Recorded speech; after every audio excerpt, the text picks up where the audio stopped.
Hi, my name is Sylvia, and today I'm going to be demonstrating the Skull Series, which consists of 4 projections: the lateral, Caldwell, Townes, and SMV. And before we get started, I'm going to detent my tube to the Bucky, 40 inches.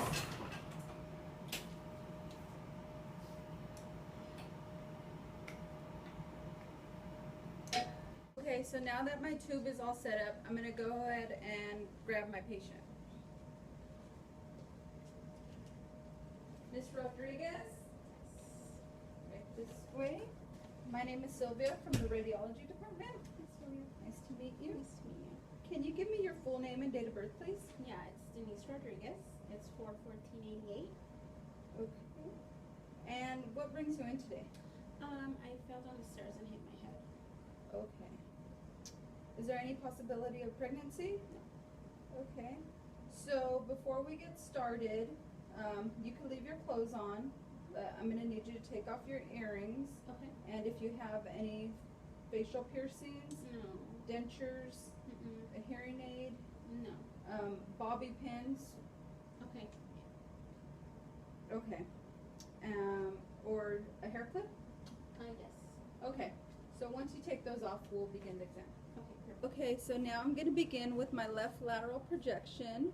I have my cassette is in crosswise 10 by 12, and the tube is detented 40 inches SID. My patient is shielded, and I have the central ray is going to enter 2 inches above the EAM, and the mid-sagittal plane is parallel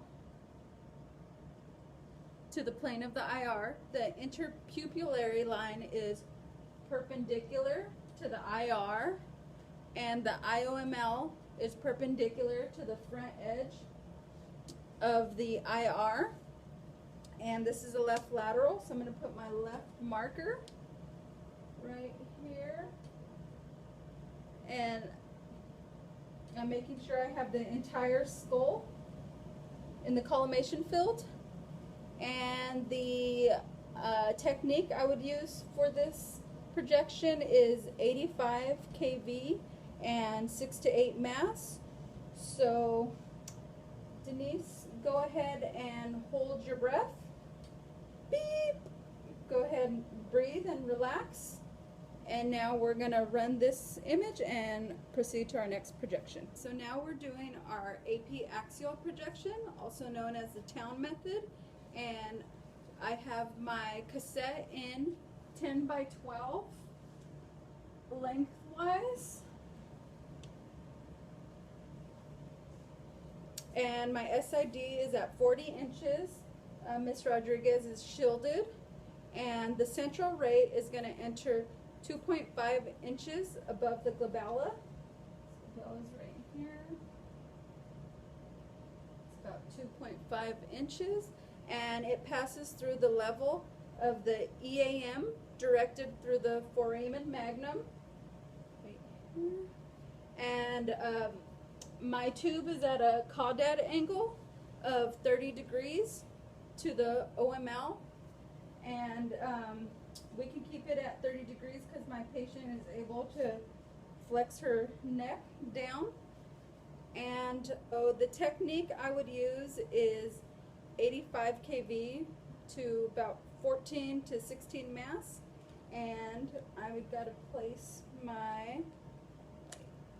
I'm going to place my left marker on the left side. So now, Ms. Rodriguez, go ahead and hold your breath. Beep! Breathe and relax. And now we're going to move on to our next projection. This next projection is the PA axial Caldwell method. And my cassette is in 10 by 12 lengthwise. And my patient is positioned with her forehead and her nose to the IR, and her mid-sagittal plane and OML are perpendicular to the IR, and my tube is at a 15-degree caudad angle I'm at, my SID is at 40 inches, and the central ray is going to exit the nasion, and I'm gonna place my right marker on the patient's right side, and she's already shielded, so I'm gonna go ahead and give her breathing instructions. And the technique I would use for this projection would be 85 kV at 14 to 16 mass. So Ms. Rodriguez, can you go ahead and take a deep breath in? Beep. Breathe and relax. And now we're going to move on to our next projection. The final projection I'm going to demonstrate is the SMV. It's also known as the Schuller method. And I'm going to use a 10 by 12 cassette. I'm putting it in lengthwise. And my SID is going to be at 40 inches. And my patient's position is going to be, the MSP is going to be centered perpendicular to the IR, and the IOML is going to be parallel to the IR. My central ray enters between the angles of the mandible, and it's going to pass through a point 3/4 inch above the EAM, and I'm going to put my right marker on the patient's right side. And the technique I'd use for this is 85 kV and 28 to 32 mass. And my patient is shielded, so now I'm ready to make an exposure. So Ms. Rodriguez, go ahead and hold your breath. Beep. Okay, breathe and relax. And now we are all done. So here is my lateral projection of the skull. It shows evidence of proper collimation. It shows the entire cranium without rotation or tilt, and it shows the superimposed orbital roofs and greater wings of the sphenoid. Over here, the sella turcica is in profile, right there, and it shows superimposed TMJs as well as superimposed mastoid regions and the EAM. The central ray is 2 inches above the EAM, and it shows penetration of parietal regions, and there is no overlap of the cervical spine right here. Here is my AP axial projection, also known as the Town method. The central ray is directed through the foramen magnum at a 30-degree caudate angle to the OML. This is a good skull image because it shows the dorsum sella and posterior clinoid process are visible within the foramen magnum. It shows evidence of proper collimation, the entire cranium without rotation or tilt. It shows equal distances from the lateral borders of the skull to the lateral margins of foramen magnum on both sides. It shows symmetric petrous pyramids. The mid-sagittal plane of the cranium is aligned with the long axis of the collimated field, and it also shows penetration of occipital bone with appropriate brightness at the lateral borders. Here is my PA axial projection, also known as the Caldwell method. The central ray is angled 15 degrees caudate, and it exits the nasion. This image shows evidence of proper collimation. It shows the entire cranium without rotation or tilt. It shows equal distances from the lateral borders of the skull to the lateral borders of orbits on both sides. right here.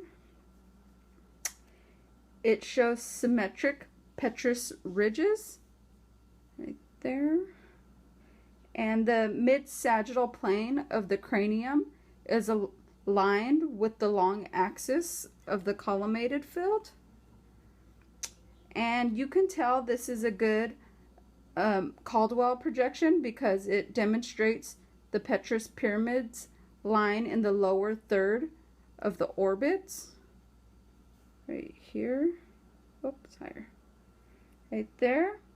And it shows the entire cranial perimeter, showing 3 distinct tables of squamous bone. It also shows penetration of frontal bone with appropriate brightness at lateral borders of the skull. Here is my SMV projection. It's also known as the Schuller method. The central ray enters right about here. It enters between the angles of the mandible and passes through a point 3/4 inches superior to the EAMS.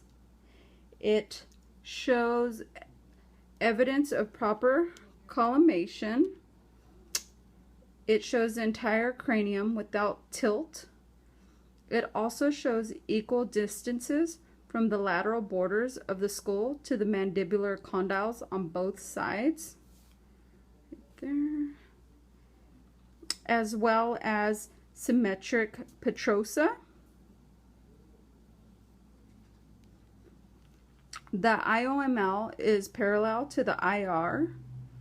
This is a good image because it shows the mental protuberance superimposed over the anterior frontal bone. And the mandibular condyles are anterior to the petrosa, and it shows brightness and contrast sufficient to demonstrate cranial base anatomy.